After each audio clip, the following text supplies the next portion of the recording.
ظهور العذراء مريم بطنطا ورسالة منها هتقلب كل الدنيا وهتغير المعايير.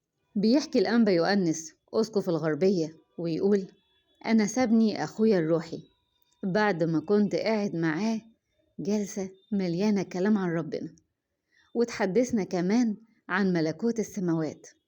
وبعد كده راح سابني ومشى. بعد ما مشى حسيت بأشعار جامدة في جسمي كله من كتر خوفي من دينونة الله العادلة، والندم على الوقت اللي راح مني مع أهل العالم. ومن بعد كده رحت ونمت، رحت في نوم عميق، وحسيت بإيد حنينة بتطبطب عليا، فلقيتها العذراء مريم أمي الحنونة متسربلة بالنور من راسها لحد رجليها، وهدومها كلها نور في نور، كأنها بالظبط زي الشمس في بهائها ولمعانها. مسكت ايدي اليمين، قمت اوام من مكاني ورحت سجدت تحت قدميها. قومتني بايديها وقالت لي: قوم يا ابني، ده انا امة الرب. وراحت خدتني وقالت لي: تعالى معايا. رحت قلت لها: على فين يا امي؟ ردت عليا وقالت: الى موضع الراحة، للمكان اللي هرب منه الحزن والكآبة والتنهد.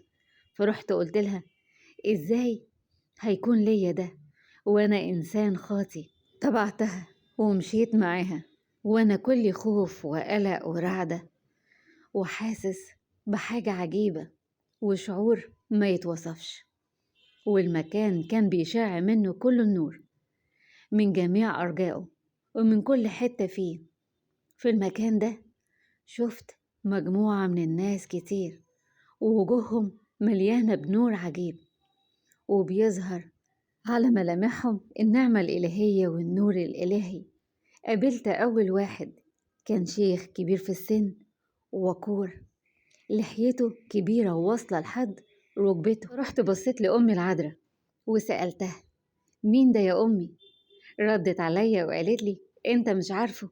ده أبونا إبراهيم، أبو كل المؤمنين. ساعتها أدركت واستوعبت إننا في الفردوس، في مكان راحة وانتظار الأبرار. وهناك شفت كمان ناس كتير قوي. شفت أبونا إسحاق، وشفت أبونا يعقوب أبو الآباء، وشفت داود الملك والنبي المرتل.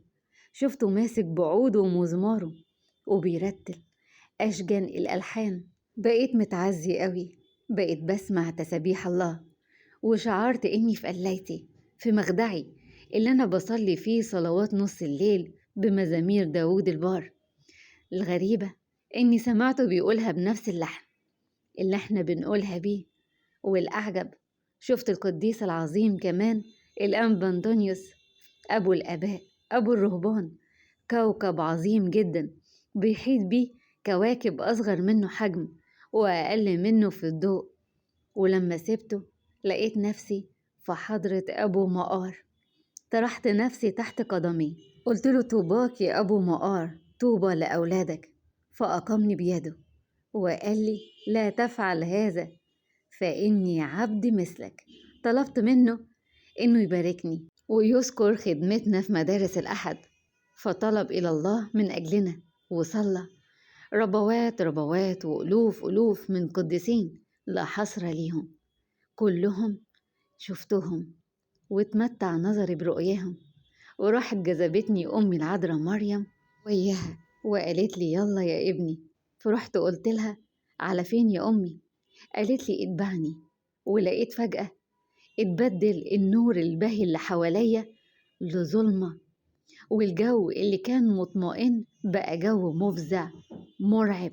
لقيت نفسي وسط الأشرار بيبكوا بعينيهم وبيصروا بأسنانهم ندم على اللي جرى منهم. صرخت وقلت: يا رب ارحمني، من المكان ده انقذني. فردت عليا أم النور وقالت لي: تعالى يا ابني علشان تشوف مكانك المعد ليك لو ما اتبعتش يسوع.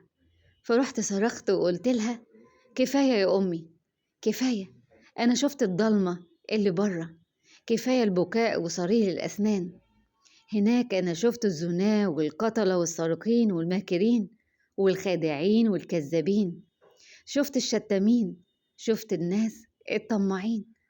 شفت كل اللي عامل خطية، شفتهم بيتلووا تحت ثقل وطأة خطيتهم. الكل بيتألم بألم مناسب لخطيته. ولقيت شاب بيقرب مني، ضخم وطويل، محني الظهر من كتر الحزن والبكا. حسيت إني عارفه من قبل كده. اتحققت في ملامحه، لقيته هو صديقي اللي فارقني من كام شهر. فرحت بصيت له وقلت له: انت بتبكي ليه؟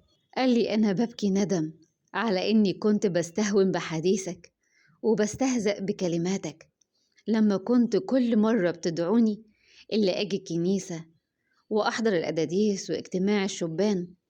ولما كنت بتلح عليا كنت ببقى شارد الفكر ومشتت العقل، افكاري بتروح وتيجي. كنت بفكر في اخوان السوء واصحاب السوء والشر، وكنت بفكر في قد ايه بيستناني سعادة وهمية. ده كل حرف انت قلتهولي وكل كلمة نصحتني بيها كأنها نار بياكل في لحمي. لو كنت في الماضي لكنت سألتك تصلي لأجلي، لكن أنا مش قادر أطلب منك شيء لأن كل شيء انكشف، ومفيش صلوات هتنفعني ولا هتنقلني للنعيم من المكان اللي أنا فيه. يكمل كلامه الأنبا يؤنس ويقول: عدى عليا دقايق مع صديقي لكن كأني واقف على بركان. بصيت لأمي العذراء مريم، اترجتها تنقذني من المكان ده، وخرجت أنا وأمي العذراء من المكان الصعب. بصيت في وشها كأني بطلب منها حاجة بس مش قادر أفتح بقي وأتكلم. بصيت لي وقالت لي: اتكلم، ما تخافش، عايز ايه؟ رديت عليها وقلت لها: يا أمي أنا عايز أطمن على مصيري ومكاني. فراحت قالت لي: ألا تؤمن بمواعيد يسوع؟ إنه ذهب ليعد لكم مكان، فمكانك يا ابني محفوظ بشرط إنك تحب يسوع وتتبع وصاياه. رديت عليها وقلت لها: أنا أؤمن بذلك. ورحت سألتها: هو يا أمي مش مكاني خالي ومعد ليا؟ قالت لي: أيوة. رحت قلت لها: طب يا أمي من فضلك أنا عايز أشوفه. راحت شاورت لي على المكان، تبعتها ومشيت وراها علشان تقربني منه وتوريهوني.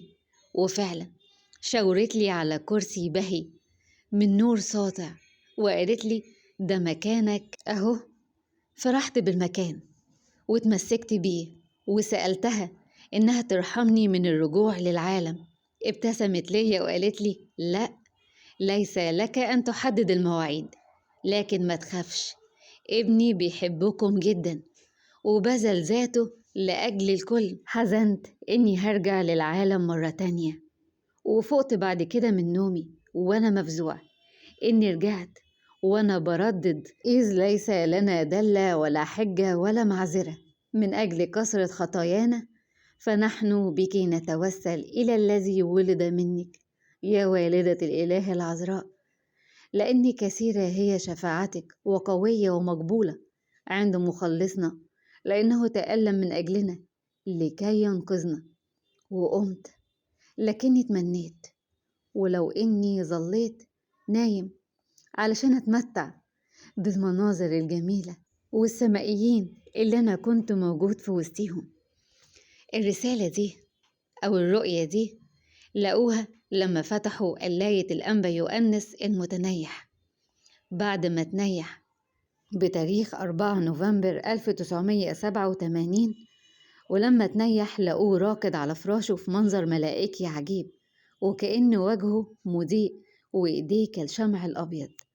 رسالة الأنبا يؤنس أو الرؤية اللي شافها دي رؤية تقلب موازين الكل، وتجعل كل واحد يفكر ويراجع نفسه ويسأل نفسه سؤال واحد بس: عايز تروح على فين؟ للضلمة ولا للنور؟ في حضن يسوع والقديسين. شفاعة أم النور وشفاعة الأنبا يؤنس تكون مع الكل وتفرح الكل.